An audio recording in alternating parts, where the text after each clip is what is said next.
Hi, my name is Linda Hochstetler, and I'm a social worker and psychotherapist in private practice. Today, I'd like to talk a little bit about the difference between wants and needs. This is a topic that comes up with almost every single client that I see. So in recent years, much has been written about adults learning to speak up and identify their needs, and they're often encouraged to describe these as positive needs, in contrast to negative needs. And focusing on negative needs is actually much more about sort of venting and complaining. But people who reframe their needs in a positive way are considered to have good boundaries, and we all know that's a good thing. The Gottman Institute, based on couples counseling principles of John Gottman and his wife, is a really big proponent of this language of positive needs. So while I agree on some of the principles of speaking up in a positive way, I disagree with the use of the term needs. Children have needs. Adults have mostly wants. Developmentally, it's appropriate for children to assert their needs on their parents and other adult caregivers, maybe teachers, grandparents, coaches. A need is a request that must be met, unequivocal. It's not negotiable. For example, a 1-year-old child needs an adult to change their diaper. This is not negotiable. The child has no other option. They cannot do this for themselves.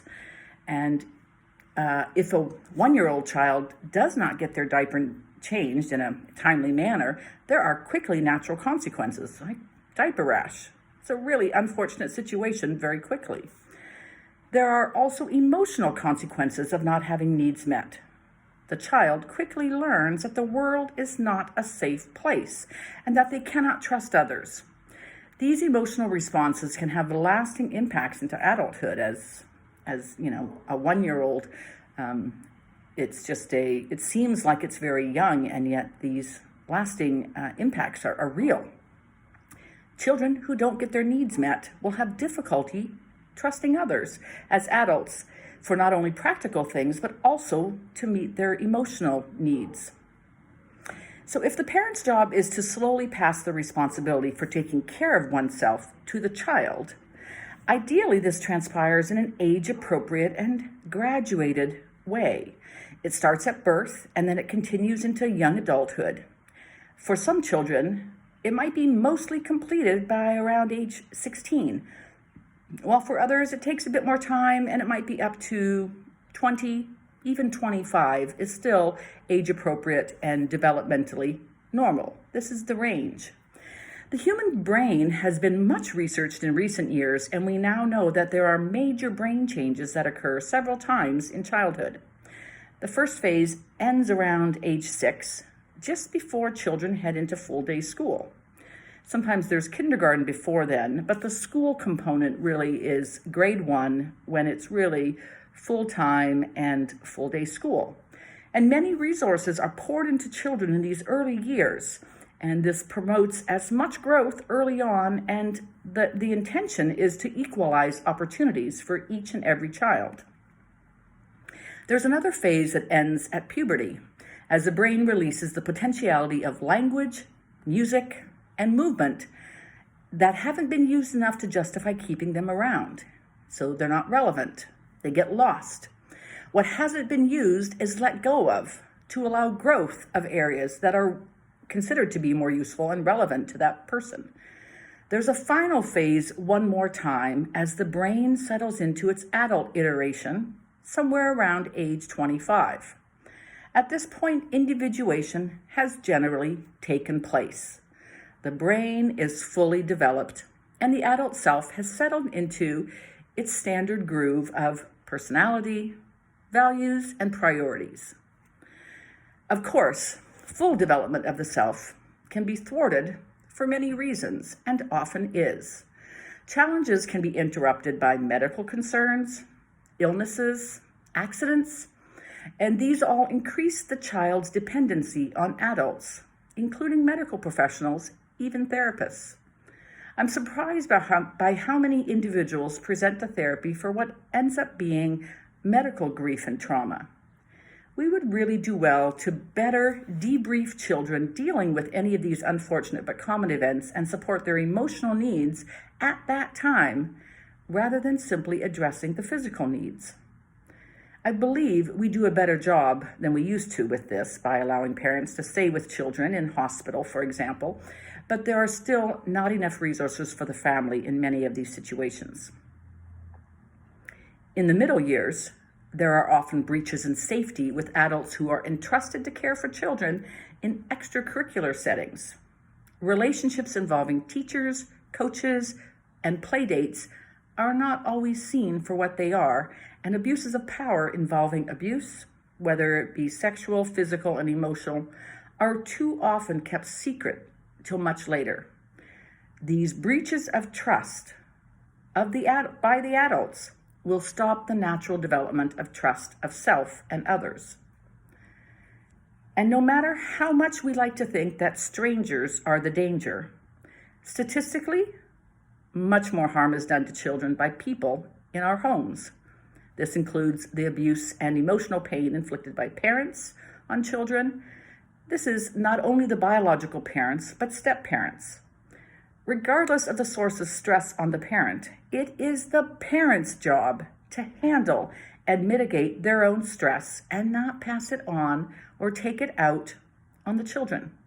Siblings also get involved in emotional abuse as well as the other abuses, and this can also have lasting impact, and it is intensified if parents and other adults see it but don't stop it. It is heartbreaking to hear how often stress is compounded by immigration and then downloaded to children in the form of emotional abuse, often neglect and unmet needs. This immigration stress might relate to a tiredness on the part of the parent at the end of the long workday doing meaningless work, or it might be the financial stress of having too little money to purchase needed food, clothing, and toys, and to fit in with other families. Could also be the clash of values brought from the home country that have been frozen in time and don't necessarily blend in easily with Canadian values. Thus, it's difficult for even the most ideal childhood to fully prepare any child to fully launch into adulthood with total trust in themselves and others. And when I say total trust, I mean appropriate total trust, knowing who is trustworthy and who is not. However, this is the aim of human development, and it is the potentiality in all of us. For the adult who's been given opportunities to challenge themselves and achieve confidence in their ability to handle whatever the consequences of failure bring, they are ready and prepared for adult relationships.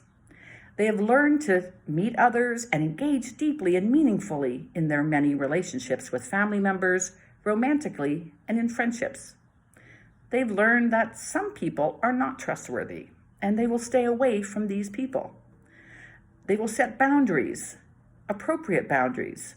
They will also learn that some people can indeed be trusted, and they will form lasting relationships with these people.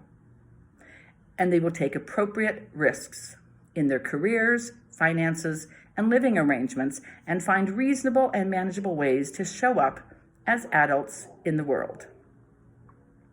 For fully developed adults, they will interact with others from a place of knowing their wants, and leading relatively stable lives. The healthy form of interacting with others as an adult is to identify one's wants and to request this of others. This implies not only a clear identification of the want, but also an expectation that the other person with whom one is in relationship will negotiate to meet that want whenever possible. The primary way that a need is different from a want is that the need is obligatory, and if it isn't met, there are serious consequences. Therefore, one can insist on a need being granted. Adults use the language of need when they want to insist that the request cannot be declined for any reason, even when it's not necessarily the case. There may be consequences in the form of particular feelings of disappointment, maybe annoyance or frustration. But that's not the same as a true need. It is the adult that can determine whether they like those feelings, and if they dominate a relationship, the adult might decide the relationship is not working for them. A want is a request that might be given or might not. And the adult stating a want accepts that it's their own responsibility to be okay with the response, whether it's affirmative or negative.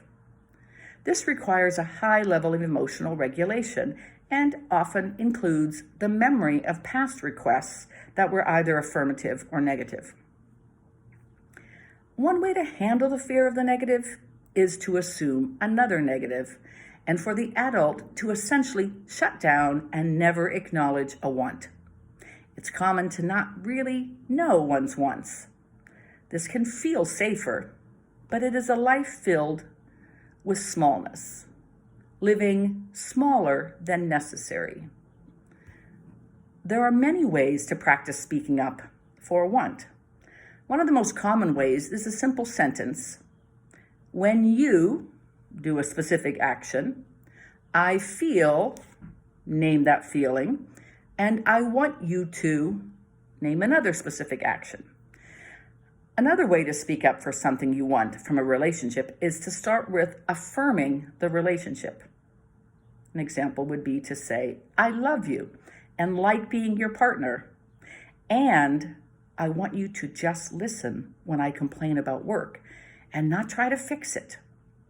It's often easier to hear a request in how you are offering support from the context of the requester remembering that you are a team. For some relationships, there are so many little complaints that the list of wants is overwhelming. Naming a change in behavior is often best if prioritized and given on a different day from the moment it was experienced. This means that if the complaint was the way the dishes were washed, someone doesn't like the way the dishes were washed, the want is considered the following day. If it's actually a big enough issue to name it as a want, then it gets brought up again and it gets given appropriate attention on the following day. Adopting this slower strategy to make a request takes emotional regulation to get through the day or night when the event first happened, and to be civil in the meantime, civil in the relationship with the other person, and to allow everything else to be normal in the relationship. And then from that place, consider how important the issue is within the relationship. Striking the balance in any given relationship between never speaking up to claim even our most important wants and spending all our time trying to make the other person change, or us, whether they're changing us or them, or compromising to meet our wants, is a challenge for all adults. Each of us will swing on the pendulum in one direction or the other. Naming our wants too much, never naming our wants. And early on, we may hold back and then get frustrated and swing to the other side. The regulation of our feelings related to our wants is the work of a lifetime.